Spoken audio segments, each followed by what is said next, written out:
Hello बच्चों, फिर से स्वागत है आपका मेरे इस यूट्यूब चैनल में जिसका नाम है द सत्या मैथ्स। और मैं अपने पिछली वीडियो में आप लोगों के लिए लेकर आया था पॉलिनोमियल्स, जो कि 2 पार्ट्स में था। अब मैं आप लोगों के लिए लेकर आया हूँ चैप्टर 3 जो कि क्लास 10th और 9th में भी दोनों सेम ही चैप्टर्स हैं। लीनियर इक्वेशन इन 2 वेरिएबल, जिसको हिंदी में हम लोग बोलते हैं 2 चर वाले रैखिक समीकरण, जिसको हम लोग हिंदी बोलते हैं 2 चर वाले रैखिक समीकरण। और यहाँ पे हम लोग इसके ग्राफ के बारे में समझेंगे और इसके सॉल्यूशंस के बारे में समझेंगे। और जब इसका जो पेयर बनता है, जो system of linear equation in 2 variable होता है, तो उसका सॉल्यूशन कैसा होता है, क्या क्या होता है, और कब एक दूसरे के परपेंडिकुलर लाइन और इंटरसेक्टिंग लाइंस कैसे बनाते हैं, उनका इक्वेशन क्या होता है, ये सारी बातें हम लोग समझेंगे इस वीडियो में। तो चलिए बहुत ज़्यादा बात ना करते हुए स्टार्ट करते हैं। लेकिन उससे पहले रिक्वेस्ट है कि आप लोग मेरी इस वीडियो को ज़्यादा से ज़्यादा शेयर करिए और सब्सक्राइब करिए और पूरी वीडियो वॉच करिए। और मैं जानता हूँ आप लोग को ज़रूर फ़ायदा होगा। मैं कुछ ऐसे इसमें कंटेंट डालूंगा जिससे खास करके क्लास 10th के बच्चों को ज़रूर ही फ़ायदा होगा। तो चलिए स्टार्ट करते हैं। तो जैसा कि मैंने यहाँ पे पहले से डिफिनेशन राइट कर दिया था कि वीडियो की लेंथ कम से कम हो, ज़्यादा ना हो, तो इसलिए यहाँ पे लिखा हमने। देखिए, लीनियर इक्वेशन 2 वेरिएबल, 2 चर वाले रैखिक समीकरण। इसके डिफिनेशन की बात करें तो सबसे पहले अगर सिंपल बात करें इसका डिफिनेशन की, तो ये होता है कि ऐसे इक्वेशन जिसमें 2 वेरिएबल्स हों और दोनों वेरिएबल्स का मैक्स पावर कितना हो, 1 हो, एग्जैक्ट पावर 1 हो। ठीक है, तो ऐसे इक्वेशन को हम लोग बोलते हैं लीनियर इक्वेशन इन 2 वेरिएबल, और ऐसे समीकरण को हम लोग बोलते हैं 2 चर वाले रैखिक समीकरण। ठीक है, ये हिंदी में हो गया।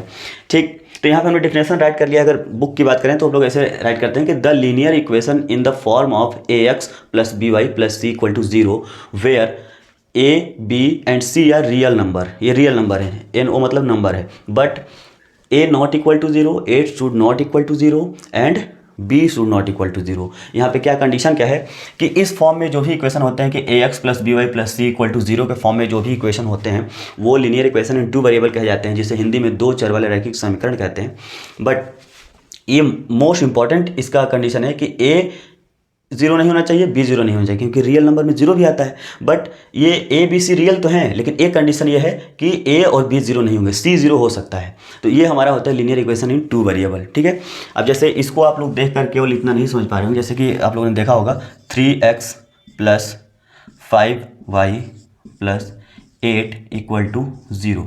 अब बताइए, देखिए यहाँ पे अगर इसको हम कंपेयर करते हैं ax plus by plus c equal to 0, तो आप लोगों को क्या दिख रहा होगा, यहाँ पे दिख रहा होगा कि a के जगह पे 3 लिखा हुआ है, b के प्लेस पे हमारे पास 5 लिखा हुआ है और c के प्लेस पे हमारे पास 8 लिखा हुआ है।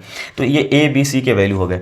तो यहाँ पे अगर हम लोगों ने a और b की वैल्यू 0 कर दिया, क्यों नहीं 0 कर सकते, मैं उसकी बात कर रहा हूँ कि अगर हमने 0 कर दिया, जैसे 0x, अब 0x का मतलब आप ही बताएंगे कि 0x का मतलब होता क्या है, प्लस c इक्वल टू 0। ठीक है, 0x का मतलब क्या आप लोग समझ सकते हैं। ये जैसे कुछ भी लिखा है, 7x लिखा है, इसका मतलब पहले भी मैंने अपने पॉलिनोमियल वाले वीडियो में बताया था कि 7 इंटू एक्स का मतलब क्या हो गया, 7x का मतलब 7 इंटू एक्स। वैसे ही 0x का मतलब क्या होगा, 0 इंटू एक्स। 0 इंटू एक्स होगा, किसी भी नंबर में जब 0 से मल्टीप्लाई किया जाता है तो वो 0 हो जाता है, तो ये 0 हो जाएगा। और plus by plus c is equal to 0। अगर इसी रिस्पेक्ट में हम इस इक्वेशन को राइट करें तो ये क्या हो जाएगा, 3x 0 हो जाएगा, 5y प्लस 8 बचेगा। क्या बचेगा, 5y प्लस 8 इक्वल टू 0 बचेगा। अब आपको इसमें कितने वेरिएबल्स दिख रहे हैं, तो सिर्फ एक ही वेरिएबल दिख रहा है ना, सिर्फ एक ही वेरिएबल दिख रहा है। इसका मतलब लीनियर इक्वेशन इन 1 वेरिएबल हो जाएगा, जबकि हमें चाहिए क्या, लीनियर इक्वेशन इन 2 वेरिएबल। इसीलिए ए और बी में से कोई 0 नहीं होना चाहिए, या आपस में दोनों एक साथ में 0 नहीं होना चाहिए, मतलब ये 0 नहीं होना चाहिए किसी भी कंडीशन में, तभी लीनियर इक्वेशन इन 2 वेरिएबल बनेगा। और वैसे ये कोफिशिएंट है। ठीक है, सी जो कांस्टेंट है वो 0 हो सकता है। ठीक है, तो ये रहा आपका कि इसका डिफिनेशन क्या होता है, ये होता है। कभी भी जब डिफिनेशन राइट करो तो ये समझ लीजिए, आपको ये राइट करना बहुत ज़रूरी है कि ए बी सी क्या है, रियल नंबर है, लेकिन A not equal to 0 and B not equal to 0, ये दोनों 0 नहीं होना चाहिए, तभी लीनियर इक्वेशन 2 वेरिएबल होगा। ठीक है, ये तो हम लोग जान गए। अब बात कर लेते हैं हम लोग, जैसे कोई लीनियर इक्वेशन रिटर्न है, ठीक है, तो इसके ग्राफ कैसे बनते हैं, क्या है। जैसे आपने क्या देखा यहाँ पे कि जैसे हमने राइट कर दिया, सिंपल से कोई इक्वेशन हम राइट कर रहे हैं कि 2x plus 3y is equal to 12, ये हमने राइट कर दिया। ठीक है, अभी आप बताओ कि ये क्या ये स्टैंडर्ड फॉर्म में है, नहीं है, बिल्कुल नहीं है। क्यों, क्योंकि कैसे होता है, ax plus by plus c, इस 12 को इधर लाओगे तो क्या हो जाएगा, -12 हो जाएगा, -12 हो जाएगा इक्वल टू 0। अब ये बन गया, स्टैंडर्ड फॉर्म में बन गया। तो यहाँ पे a की वैल्यू 2 है, b की वैल्यू कितना है 3 है और c की वैल्यू इतना है। ये स्टैंडर्ड फॉर्म हो गया आपका। बट जैसे अभी हम बात करें इसमें, तो हमें कितने इसमें वेरिएबल दिख रहे हैं, तो 2 वेरिएबल दिख रहे हैं, x और y।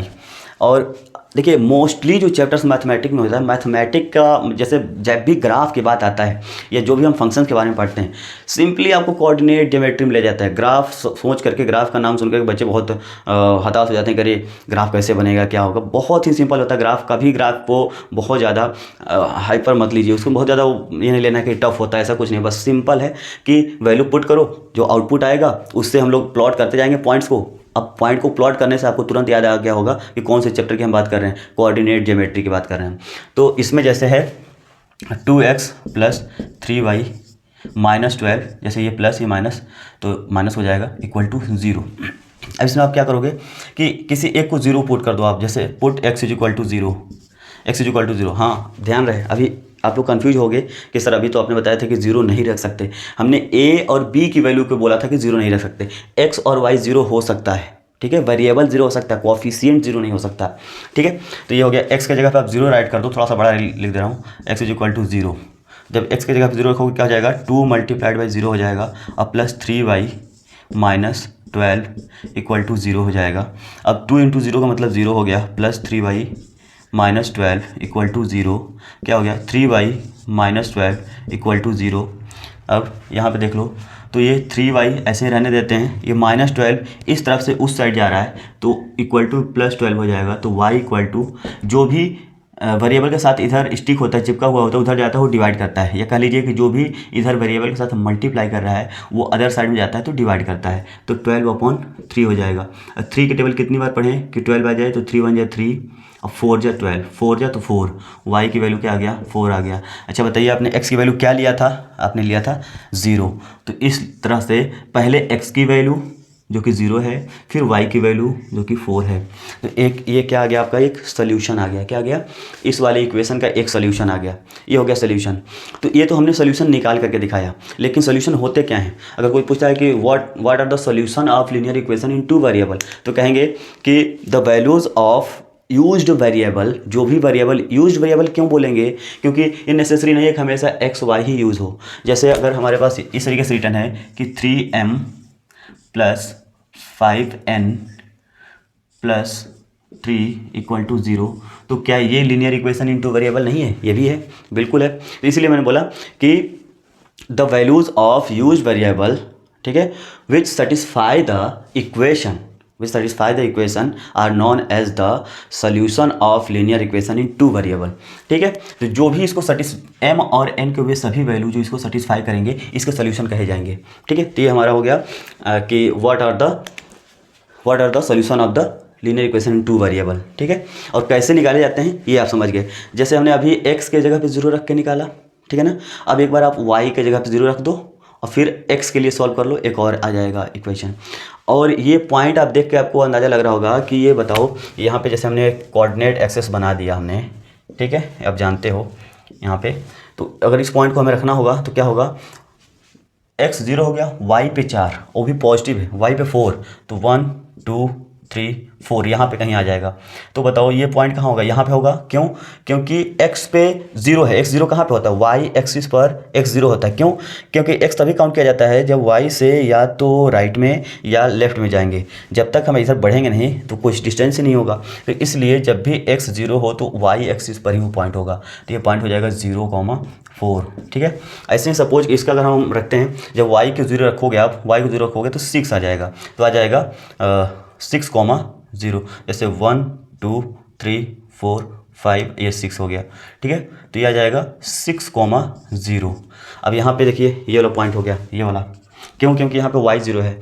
अब y तभी बढ़ता है जब x एक्सिस से या तो ऊपर जाए या नीचे जाए, तभी y की कुछ वैल्यू होता है। अगर नहीं है, 0 है, इसका मतलब x एक्सिस पर है, ठीक है। तो ये हो गया। अब इन दोनों को अगर आप मिला देते हो, तो ये बन गया इसका ग्राफ, ये बन गया इसका ग्राफ। जैसे कि हम जानते हैं लीनियर इक्वेशन, हमने पॉलिनोमियल नहीं बताया था कि लीनियर इक्वेशन इन 2 वेरिएबल जो होते हैं वो किसको रिप्रेजेंट करते हैं, इसका ग्राफ क्या होता है। जो लीनियर इक्वेशन था, हमने बताया था कि लीनियर पॉलिनोमियल को बताया था कि उसको अगर हम लोग चेंज करते हैं, उसमें हमने एफ ऑफ एक्स को वाई ले लेते हैं, तो क्या हो जाता है, लीनियर इक्वेशन टू वेरिएबल के फॉर्म में हो जाता है। और इसका जो रिप्रेजेंटेशन है, ग्राफ रिप्रेजेंटेशन है, वो होता है स्ट्रेट लाइन। तो ये स्ट्रेट लाइन बन गया आपका। किसी भी लीनियर इक्वेशन इन टू वेरिएबल को आप लोग जब ग्राफ बनाओगे तो वो लाइन ही बनेगा। अब चाहे लाइन ऐसे बने, इस टाइप से बने, या यहाँ से ओरिजिन से पास होता हुआ जाए, इस तरीके से ओरिजिन से पास होता हुआ जाए, वो डिपेंड करता है कि इक्वेशन कैसा है। ये हो जाएगा आपका। ठीक है, ठीक। अब बात कर लेते हैं इसमें, जैसे कि हमने कहा कि एक्स वाई की वैल्यू हम लोग पुट कर सकते हैं और सोल्यूशन फाइंड कर सकते हैं। ठीक है, जैसे कि यहाँ पे एक और इक्वेशन लिखते हैं, x plus 3y is equal to 6। ये एक इक्वेशन है हमारे पास। अब बताओ कि इसके कितने सॉल्यूशंस हो सकते हैं। जैसे आप क्या कर लो कि ये 0 रख दो, x 0 रख दो, या 1 रख दो, या 2 रख दो, या 3 रख दो, ऐसे डॉट डॉट डॉट इनफाइनाइट रख दो। तो क्या y की वैल्यू नहीं आएगा? हमेशा आएगा, आते रहेगा। तो इसका मतलब क्या हुआ कि जब हम x की वैल्यू इनफाइनाइट रख सकते हैं तो y की वैल्यू भी तो इनफाइनाइट, बहुत सारे, इनफाइनाइट मीन्स बहुत सारे वैल्यू आ सकते हैं। ठीक है, इस तरीके से एक लीनियर इक्वेशन टू वेरिएबल जो होता है उसको, उसके बहुत सारे सॉल्यूशंस हो सकते हैं। तो इसलिए हम कहते हैं कि एक जो लीनियर इक्वेशन इन टू वेरिएबल होता है उसके इनफाइनेटली मेनी सॉल्यूशन होते हैं। इनफाइनेटली मेनी सॉल्यूशन का मतलब कि बहुत सारे सॉल्यूशंस होंगे जिसको हम काउंट भी नहीं कर सकते। हमेशा निकालते जाओ वैल्यू आता ही जाएगा। ठीक है, तो यहाँ पे जैसे आप रख रहे हो, इसमें हम चलिए 2-3 वैल्यू निकाल के दिखा दे रहे हैं। यहाँ पे सॉल्यूशन इसके निकाल के दिखा रहे हैं। अभी x के वैल्यू जब 0 रखा तो 0 + 3y इक्वल टू 6 हो जाएगा। Means 3y is equal to 6। जैसे 0 + 3y का मतलब क्या हुआ, 3y तो हो जाएगा। किसी नंबर में 0 को ऐड किया जाता है तो वो नंबर ही होता है। तो ये हो गया। अब यहाँ पे ये 6 था, सॉरी ये 6 था। अब 3 × y है, अब इधर मल्टीप्लाई हो जाकर डिवाइड करेगा, y इक्वल टू 6/3 हो जाएगा। कट करने पे ये 2 जा हो जाएगा, y इक्वल टू 2 आ गया। ठीक है, y की वैल्यू 2 आ गया। ठीक है, अब बताओ कि क्या रखा था आपने, तो y की वैल्यू 2 आया था। x 0 रखा था ना, तो 0, 2 हो जाएगा। अब अगर 1 रख लेते हो आप, 1, एक सोल्यूशन मिल गया। 1 रखते हो तो 1 + 3y इक्वल टू 6। ठीक है, अब इस 1 को मतलब वेरिएबल वाला टर्म एक तरफ और नॉन वेरिएबल वाला टर्म एक तरफ, तो इसमें वेरिएबल नहीं है, इसको उधर ले जाओ। तो ये 3y, अब +3y लिखो या ना लिखो फ़र्क नहीं पड़ेगा, इसलिए इसको हम हटा दे रहे हैं। इक्वल टू 6, ये इधर इसके आगे का सिंबल हमेशा देखना चाहिए। तो आगे क्या है, कुछ नहीं, मतलब प्लस, इधर जाएगा तो ये माइनस हो जाएगा। तो 3y इक्वल टू क्या हो जाएगा, 5। तो y इक्वल टू 5/3 हो जाएगा। अब बताओ कि x की क्या वैल्यू आपने लिया था, तो y का ये वैल्यू आया। x का वैल्यू आपने लिया था 1 और ये 5/3 हो गया y की वैल्यू। तो ये एक सोल्यूशन हो गया। इसी तरीके से आप चाहे जितना इसमें से वैल्यू रखते जाओगे, ऐसे ही x के किसी एक, ये नेसेसरी नहीं है कि आप x की वैल्यू रखोगे तो y का आएगा। आप y की वैल्यू रखते जाओ, x की वैल्यू आते जाएगा। इस तरीके से इनफाइनाइट मेनी सॉल्यूशंस इसके होते हैं, बहुत सारे सॉल्यूशंस हो सकते हैं। जैसे हमने किसी बच्चे से पूछा कि आप कितना रखना चाहते हो, किसी ने बोल दिया सर 13, किसी ने बोल दिया सर 100, किसी ने बोल दिया सर 15। तो जितने बोल रहे हैं सबका तो कुछ ना कुछ वैल्यू आएगा ना, तो वो दोनों जब कंबाइन हम राइट करेंगे तो एक सोल्यूशन बनेगा। और ये कोऑर्डिनेट को ये रिप्रेजेंट करता है, और इसी कोऑर्डिनेट को हम लोग उस पर जब डॉट डॉट डॉट करके मिलाते हैं और जब टोटल को मिलाएंगे तो उसी का ग्राफ बन जाता है। तो ये ग्राफ हो गया उसका।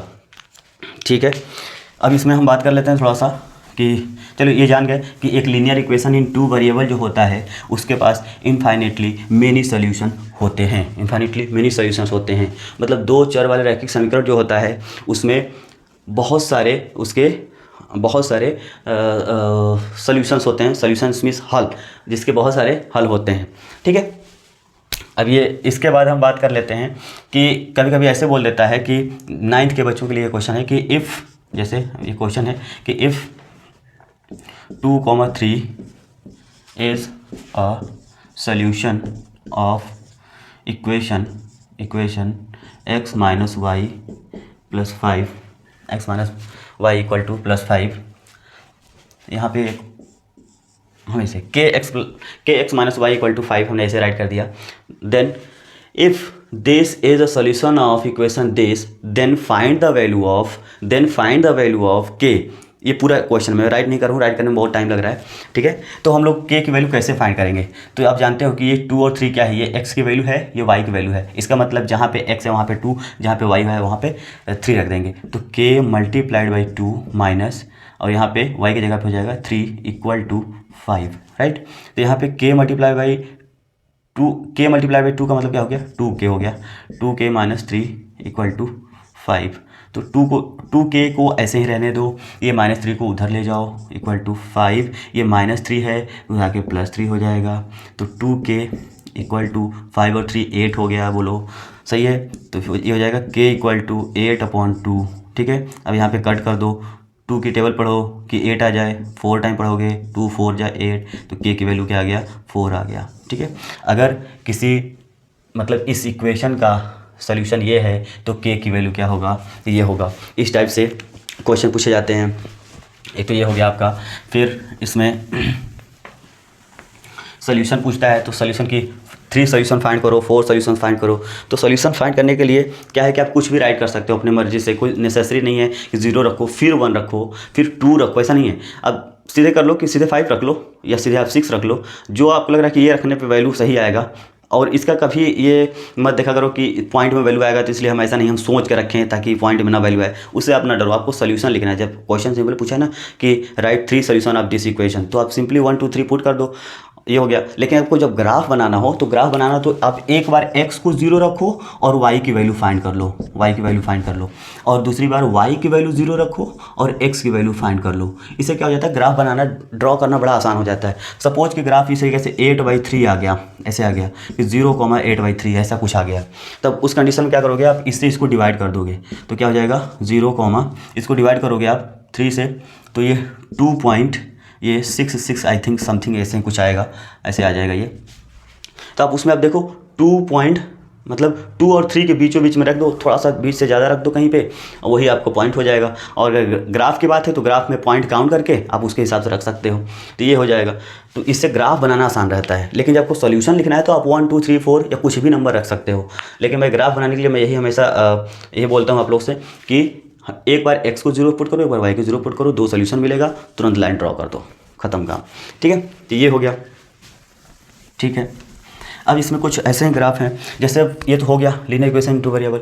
अब क्या होता है कभी कभी कि यहाँ पे हम लोग को ग्राफ दे देता है बनाने के लिए कि x इक्वल टू 3 का ग्राफ बनाओ, ठीक है। x इक्वल टू 3 का ग्राफ क्या होगा, तो इसके लिए हालांकि ये लीनियर इक्वेशन 2 वेरिएबल नहीं है, ये लीनियर इक्वेशन है, ठीक है। तो इसका ग्राफ अगर हमें बनाना होगा तो आप बताओ क्या बन जाएगा इसका ग्राफ, ठीक है। x पे 3 स्टेप, और भी किधर, ये पॉजिटिव है तो पॉजिटिव की तरफ, इधर पॉजिटिव होता है ना, तो ये 1 2 3 यहाँ पे। अब बताओ x पे 3, अब y से भी 3 चलना पड़ेगा, हर जगह से 3, हर जगह से 3, हर जगह से 3, तो ये यहाँ तक आएगा, यहाँ तक आएगा, यहाँ तक आएगा। तो ऐसे आप देखोगे तो ऐसे डॉट डॉट डॉट लाइन बनेगा, तो ऐसा सीधा रास्ता एक बनेगा, ठीक है, एक सीधा वे बनेगा, ठीक है। तो ये हो गया आपका x इक्वल टू क्या हो गया, x इक्वल टू 3 हो गया। यही अगर ये निगेटिव होता, अगर ये निगेटिव होता, जैसे x इक्वल टू -3 होता, तब कैसे बन जाता, तब निगेटिव किधर होता है, x इधर होता है, तो इधर कहीं आ जाता, तब ये ऐसे सीधे बन जाता, ठीक है, समझ आ गया बात। तो इधर बन जाता कहीं पे, ये इसका ग्राफ हो गया। ये जो है लाइन ये है, इसका इक्वेशन क्या है, मतलब इस लाइन का इक्वेशन क्या है, x इक्वल टू -3। ऐसे ही अगर y वाला होता, ठीक है, कि y इक्वल टू 5, सपोज कि y इक्वल टू 5 है, तो कैसे बनता, ये हो गया आपका कोऑर्डिनेट एक्सेस, ठीक है। y में पॉजिटिव 5 जा रहा है, पॉजिटिव में 5 जा रहा है, तो ऐसा बनता, ऐसा इस तरीके से बन जाएगा। ये यही डिस्टेंस को मेंटेन करेगा ना, हर जगह x एक्सिस हर जगह 5, ठीक है, ये डिस्टेंस मेंटेन करता। तो ये आपका हो गया y इक्वल टू 5 का ग्राफ। वही निगेटिव होता तो नीचे बन जाता, ठीक है। इस तरीके से ग्राफ हम लोग बना लेते हैं, ठीक। अब होता है कि इसमें 9th क्लास में अगर थोड़ा सा एडवांस लेवल में जाते हैं आप लोग, तो पूछ लेता है कि बताओ कि अगर ये एक इक्वेशन है और ये इक्वेशन है, तो इसका इंटरसेक्शन पॉइंट क्या होगा। तो इंटरसेक्शन पॉइंट करने के लिए आप लोग क्या करो कि सिंपली दोनों का ग्राफ ड्रॉ कर लो। 2 इक्वेशन है, जैसे कह दिया कि x plus 2y equal to 4 and x minus या 2x minus Y equal to 6। इसका अगर ये दोनों इक्वेशन हैं तो इसके इंटरसेक्शन पॉइंट क्या होंगे। तो आप क्या करो कि इसमें एक बार x इक्वल टू 0 रखो और y की वैल्यू आपका मिल जाएगा, फाइंड कर लोगे। और फिर y की वैल्यू 0 रखो और x का वैल्यू मिल जाएगा, फाइंड कर लो। यहाँ से एक आपका सोल्यूशन मिल जाएगा और इसमें यहाँ से एक आपका सोल्यूशन मिल जाएगा। और इन दोनों के हेल्प से इसके लिए आप ग्राफ ड्रॉ कर लो। सपोज हम अभी इसको फाइंड नहीं कर रहे हैं, सपोज ऐसा हम देख लेते हैं यहाँ से क्या जाएगा। अगर आप x 0 रखोगे तो y की वैल्यू क्या आ जाएगा, 2 आ जाएगा यहाँ से। तो x 0 रखोगे तो y की वैल्यू आ जाएगा 2, और इसमें y 0 रखोगे तो x की वैल्यू क्या आ जाएगा, 4 आ जाएगा। ठीक है, अगर x 0 रखा तो y की वैल्यू 2, अगर y 0 रखा तो x की वैल्यू 4 आ गया। ऐसे ही अगर इसका हम अगर सोल्यूशन फाइंड कर लें तो x अगर 0 रखते हो तो y की वैल्यू क्या आ जाएगा, x 0 रखा तो y की वैल्यू -6 आ जाएगा, और अगर y की वैल्यू 0 रखा तो x की वैल्यू क्या आ जाएगा, 3 हो जाएगा। तो ये आपका सोल्यूशन हो गया। अब इन दोनों को प्लॉट कर लो, जैसे 0,2 कहाँ होगा, तो 0,2 मान लो कि यहाँ पे कहीं पे होगा। आप ग्राफ में बनाओगे ना तो एग्जैक्ट बनाओगे, यहाँ पे मैं ऐसे ही डायरेक्टली बना रहा हूँ। तो ये हो गया। और 4,0 कहाँ हो जाएगा, 4,0 वाई पे जाएगा, एक्स पे जाएगा, सॉरी ये मैं गलत बना रहा हूँ, सॉरी। ये 0,2 जो है इस पॉजिटिव वाई पे होगा यहाँ पे कहीं, और 4,0 जो है वाई पे 4 यहाँ पे, मतलब एक्स पे 4 ये आ गया। इन दोनों को पहले आप मिला दो, इन दोनों को आपने मिला दिया ऐसे, ठीक है, स्केल से मिलाओगे ताकि बराबर रहे। फिर आप इसको ड्रॉ करो 0,-6, मतलब वाई पे -6, वाई पे -6 मतलब नीचे की तरफ। सपोज कि यहाँ पे कहीं आ गया वाई की तरफ -6, तो ये आ गया 0,-6। और 3,0 मतलब यहाँ पे कहीं आएगा, ये आपका क्या था 4 था ना, यहाँ पे कहीं आ जाएगा, ये हो गया आपका 3,0। अब इन दोनों पॉइंट्स को मिला दो, आप इन दोनों पॉइंट्स को ऐसे मिला दोगे, सपोज यहीं से गया था, ये मिला दो। अब देखो आप क्या देख रहे हो, यहाँ पे कट हो रहा है, यही इंटरसेक्शन पॉइंट है। जब आप ग्राफ में बनाओगे तो ये पता चल जाएगा कि कहाँ कितने डिस्टेंस पे है। तो ये मान लो कि 1, ठीक है, और ये 3.5, तो मीन्स आई थिंक कि ऐसा कुछ होगा कि एक्स पे कितना होगा, लगभग 3.5 सपोज मान लीजिए, और वाई पे ये ग्राफ बनाओगे तो क्लियर रहेगा 1। तो ये आपका इंटरसेक्शन पॉइंट हो गया। ऐसे आप इंटरसेक्शन पॉइंट फाइंड कर सकते हो। ये क्लास 9th के बच्चों के लिए है। बाकी क्लास 10th के बच्चों के लिए तो वहाँ पे 3-4 मेथड्स बताए गए हैं फाइंड करने के लिए, उससे आप फाइंड कर सकते हो। और वैसे ग्राफिकली अगर कहें तो 10th में भी ग्राफिकली हम लोग ऐसे ही इंटरसेक्शन पॉइंट फाइंड करते हैं, या कह लें कि लीनियर इक्वेशन 2 वेरिएबल का जो सिस्टम होता है उसका हम लोग सोल्यूशन फाइंड करते हैं, जिसका सोल्यूशन फाइंड करते हैं, ऐसे ही करते हैं, ठीक है। ये हो गया। अब इसमें हम बात करेंगे, थोड़ा सा हम 10th की तरफ बढ़ेंगे कि वहाँ पे आप लोग क्या पढ़ते हो, वहाँ पे आप लोग पढ़ते हो कि लीनियर इक्वेशन 2 वेरिएबल जो है वहाँ पे पेयर में पढ़ते हो, पेयर ऑफ लीनियर इक्वेशन। अब यहाँ पे हम इसी में लिख दे रहे हैं पेयर ऑफ, ये क्लास 10th के बच्चों के लिए हो जाएगा, हालांकि 9th के भी बच्चे देख लें उनको फ़ायदा ही होगा। Pair of linear equation in 2 variable, ठीक है। तो 2 चर वाले रैखिक समीकरण, और यहाँ पे युग्म जुड़ जाता है, युग्म ये हो जाता है, ठीक है, ये हो गया। तो यहाँ पे क्या होगा कि अब पेयर में कितने आते हैं, हमेशा 2 आते हैं। जैसे आई का पेयर कितने हैं, 2 है आई, ठीक है। ईयर के पेयर कितने हैं, पेयर में कितने हैं, तो 2 हैं। तो उसी तरीके से इक्वेशन भी 2 आएगा ना। तो जैसे ये हो जाएगा, इसको हम ले लेते हैं a1x plus b1y plus c1 equal to 0। ये फर्स्ट वाले का स्टैंडर्ड फॉर्म। सेकेंड वाले का a2x plus b2y plus c2 is equal to 0। Equation 2 है लेकिन सिस्टम एक है, है ना, सिस्टम एक है। पेयर कितना है, एक ही है, ठीक। अब यहाँ पे 10th में हम लोग इसके सोल्यूशन के बारे में समझते हैं। इसका सोल्यूशन क्या होता है, अभी आप लोगों ने क्या सीखा कि सिर्फ एक इक्वेशन होता है, लीनियर इक्वेशन इन 2 वेरिएबल का सिर्फ एक इक्वेशन होता है, तो उसका सोल्यूशन हम लोग कैसे फाइंड करते हैं ये आप समझ गए। लेकिन अब लीनियर इक्वेशन इन 2 वेरिएबल के अगर 2 इक्वेशंस हैं तब उसका सोल्यूशन कैसे निकलता है, तब ये समझो कि कैसे उसका सोल्यूशन बनता कैसे है। जैसे कि ये इसका ग्राफ बनेगा, इसका भी ग्राफ बनेगा, ठीक है। दोनों के ग्राफ एक दूसरे को जितने पॉइंट पर कट करेंगे, एक दूसरे को जितने पॉइंट पर मिलेंगे, उतने ही इस टोटल सिस्टम का सॉल्यूशन बनता है, ठीक है। जैसे कि अगर इंटरसेक्ट हो रहा है तो कितनी बार कट करेगा, एक बार, तो उस कंडीशन में एक सॉल्यूशन होगा, ठीक है। और सपोज कि इंटरसेक्ट ही नहीं कर रहा है, मतलब पैरेलल है, तो वहाँ पे सॉल्यूशन क्या होगा, कुछ सॉल्यूशन नहीं होगा। यही बात मैं अभी समझाऊंगा आगे। इसका है भी यही मेन आपका कोर्स है क्लास 10th के लिए। और उसके बाद क्या होता है कि अगर एक तो ये हो गया लाइन, और इसमें ये भी हो सकता है, इसी पे एक और लाइन ड्रॉ करिए सेम इसी पे। मेरा इधर उधर थोड़ा टेढ़ा हो जा रहा है, थोड़ा मैनेज करना। तो ये हो जाएगा, ये हो गया यहाँ पे, ठीक है। तो इस पे 2 हो गए। तो अब यहाँ पे आपका, यहाँ से आपसे हम पूछें कि यहाँ से यहाँ तक में कितने पॉइंट्स ऐसे हैं जो कोलाइड कर रहे हैं, कितने ऐसे हैं जो कोइंसिडेंट हैं, एक ही पे पड़ रहा है। तो बहुत सारे इनफाइनाइट हो गए ना। तो इस कंडीशन में इनफाइनाइट मतलब कोइंसिडेंट, अगर कोइंसिडेंट लाइन है, कोइंसिडेंट हो रहा है, कोइंसाइड हो रहा है, तो कोइंसिडेंट लाइन से बन गई है। तो ऐसे कंडीशन में मेनी सॉल्यूशंस हो जाएंगे। जितने पॉइंट एक दूसरे के मिलते हैं उतने ही उसके सॉल्यूशंस बनते हैं। किसके सॉल्यूशंस, इस पेयर के। मतलब अब केवल एक पे डिपेंड नहीं कर रहा है, अब दोनों के सिचुएशन पे डिपेंड कर रहा है कि उनका दोनों का सिचुएशन है क्या, उस हिसाब से उनका सॉल्यूशन डिसाइड होगा, ठीक है। तो इस तरीके से आप ये समझ गए होंगे कि किस तरीके से लीनियर इक्वेशन टू वेरिएबल का जो पेयर होता है उसका सोल्यूशन कैसे डिसाइड होता है, तो इस तरीके से डिसाइड होता है।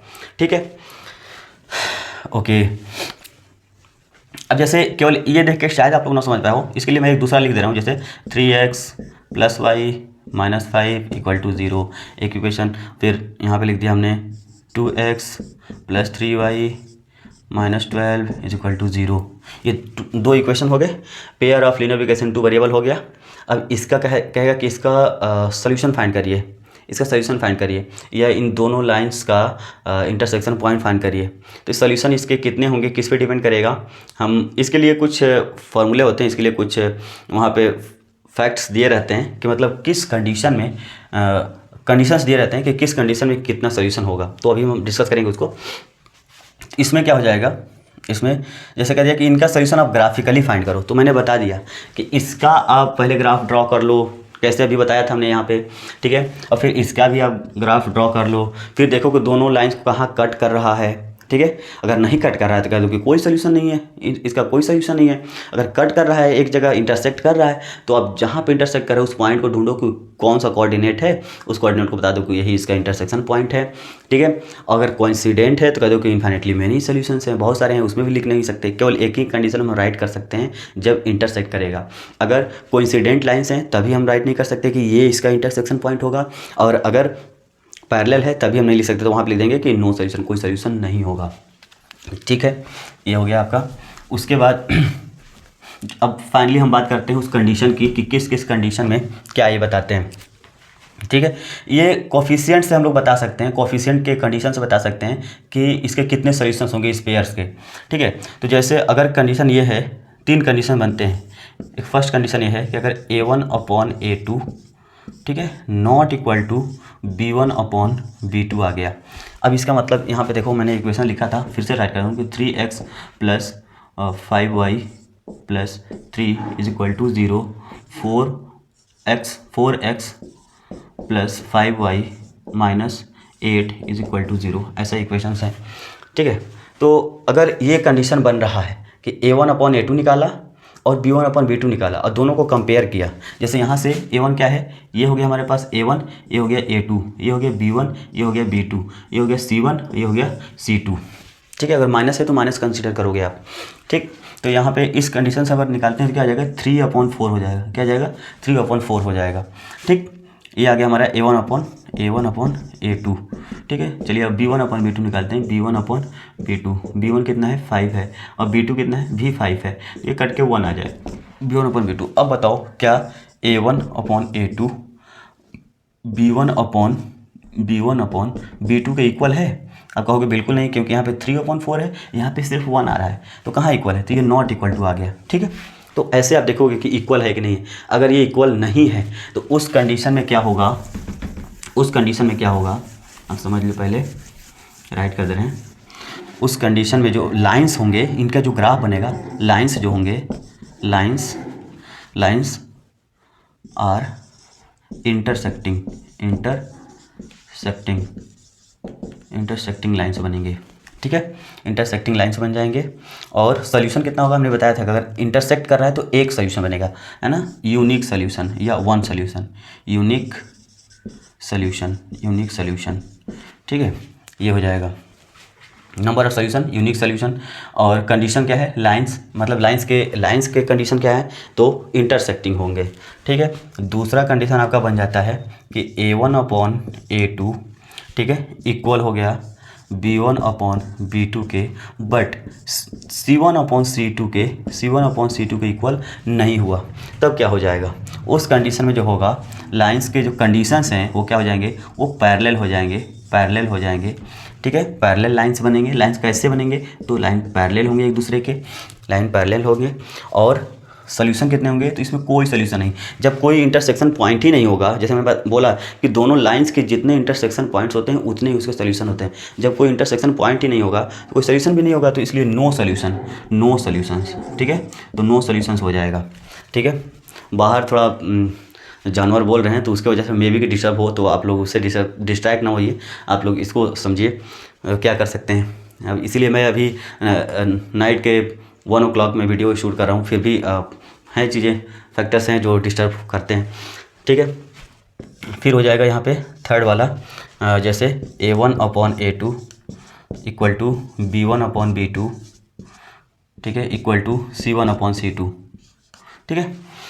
यहाँ पे तीनों अगर इक्वल है तो उस कंडीशन में ये कब होगा, तीनों इक्वल कब होगा, जब तीनों इक्वल हो जाएंगे, ये A1/A2, B1/B2 और C1/C2। इसका मतलब क्या हो जाएगा कि जो दोनों लाइंस है ना एक दूसरे पे ही हैं, एक दूसरे पे ही हैं, बिल्कुल कोइंसिडेंट है, मतलब कोइंसिडेंट लाइन है। कैसे हैं, कोइंसिडेंट है। इसी में दो लाइंस हो गए, मान लो कि एक ये लाइन हो गया, एक बड़ा वाला लाइन हो गया, या कह लो कि बराबर ही हैं, वैसे भी बोल सकते हैं, हम लोग मेजर नहीं कर सकते, बस ये है कि कोइंसिडेंट हो रहे हैं, मतलब बहुत सारे इनफाइनाइट पॉइंट्स मैच कर रहे हैं, एक दूसरे पे मिल रहे हैं, ठीक है। तो ऐसे कंडीशन में क्या हो जाएगा कि हम लोग बोलेंगे कि लाइंस कैसे हो जाएंगे, लाइंस कैसे होंगे, कोइंसिडेंट लाइंस और मेनी सोल्यूशन। क्या हो जाएगा, मेनी सोल्यूशन। बुक में लिखता है इनफाइनेटली मेनी सोल्यूशन, ठीक है, मेनी सोल्यूशंस। तो आपको समझ के रखिएगा, इनफाइनेटली मेनी सोल्यूशन का मतलब ये होता है मेनी सोल्यूशन, बहुत सारे सोल्यूशंस। ये कंडीशंस हो गए आपके, ठीक है। क्वेश्चंस कैसे बनते हैं इसमें, कहता है कि if this lines are intersecting lines then find the value of k. और इस टाइप से कुछ क्वेश्चंस लिख लेता है, मतलब लिख दिया कि 2kx + 5y इक्वल टू ठीक है, इक्वल टू 8, या 3x - 2k + 1y + 2 = 0, ठीक है। If the pair of linear equation this has infinitely many solutions then find the value of k। एक तो ये हो गया infinitely many solutions वाला। या कह दिया if these lines are parallel to each other then find the value of k, ठीक है। या for what value of k the system will be system has no solution.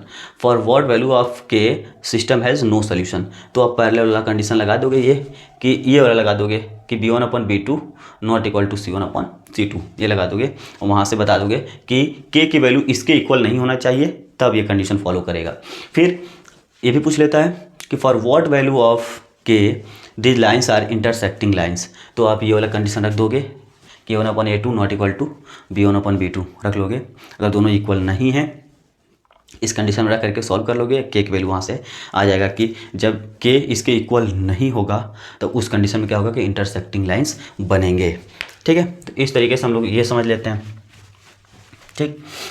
अब ठीक है, क्वेश्चंस तो जैसे हमने बताया नाइन्थ के बच्चों के लिए तो वैसा भी क्वेश्चंस आपको इसमें मिल सकता है, देखने को मिल जाता है। बोर्ड में जो क्वेश्चंस होते हैं आपको सिंपली ऐसे पूछ लेता है कि what is the solution of x = 3 and 2x + y - 1 = 0। अब ये सिस्टम है, एक मतलब पेयर ऑफ लीनियर इक्वेशन हो गया। तो कह रहा है कि इसका बताओ, इसका सॉल्यूशन क्या होगा। तो आप क्या करोगे कि x = 3 है ना, तो x = 3 को यहाँ पे रख दो और यहाँ से y की वैल्यू निकाल लो, तो वही आपका सिंपली सॉल्यूशन हो जाएगा कि 3, समथिंग आ जाएगा, 3, समथिंग आ जाएगा, ठीक है। इसके कितने सोल्यूशन होंगे, तो इसका यूनिक सोल्यूशन है, एक ही सोल्यूशन होगा ऐसे कंडीशन में, ठीक। हाँ, इससे और याद आ गया कि जैसे कह देता है कभी कभी कि if x = 3 and y = -4 then how many solutions the system has. इस सिस्टम के पास कितने सोल्यूशंस होंगे, तो अगर एक x में दिया है, एक y में दिया है, ठीक है। तो आप देख लो, इनको ड्रॉ कर लो। अब इनको ड्रॉ करोगे क्या हो जाएगा, x = 3 मतलब क्या हो गया, ये ऐसे कहीं बनेगा, और y = -4 का मतलब ऐसे कहीं नीचे इस तरीके से बनेगा। अब बताओ दोनों ग्राफ एक दूसरे को कितनी बार कट कर रहे हैं, तो एक बार कट कर रहे हैं, मतलब एक ही सोल्यूशन बनेगा, और ये इंटरसेक्टिंग लाइंस बन गए। तो पूछा जाए कि ये भी पूछता है कि इन लाइंस का कंडीशन क्या है, कैसे लाइंस हैं, तो इंटरसेक्टिंग, एक तो एक आंसर हो गया। दूसरा कि ये जो लाइंस हैं उनका कंडीशन क्या है, इंटरसेक्टिंग हो गया। फिर इसके कितने सोल्यूशंस हैं, तो यूनिक सोल्यूशन, ठीक है, एक सोल्यूशन क्योंकि एक बार कट करेगा। फिर और पूछ लेता है इसमें कि ये कंसिस्टेंट है कि इनकंसिस्टेंट है। तो कंसिस्टेंट इनकंसिस्टेंट होता क्या है, कंसिस्टेंट मतलब अगर एक भी सोल्यूशन है तब भी कंसिस्टेंट, अगर एक सोल्यूशन है तभी कंसिस्टेंट, अगर मेनी सोल्यूशंस है तभी कंसिस्टेंट। लेकिन अगर कोई सोल्यूशन नहीं है, एक भी सोल्यूशन नहीं है, तब उस कंडीशन में इनकंसिस्टेंट होता है। मतलब कंसिस्टेंट सिर्फ एक बार होता है, कब? जब पैरेलल होते हैं लाइंस, जब है ना दोनों पैरेलल होते हैं। जब दोनों पैरेलल कब होंगे? जैसे x=3 हो गया और x=-5 हो गया। अब देखो -5 कहीं यहाँ पे आ जाएगा। अब इन दोनों लाइन के बीच देखो ये पैरेलल है, ठीक है।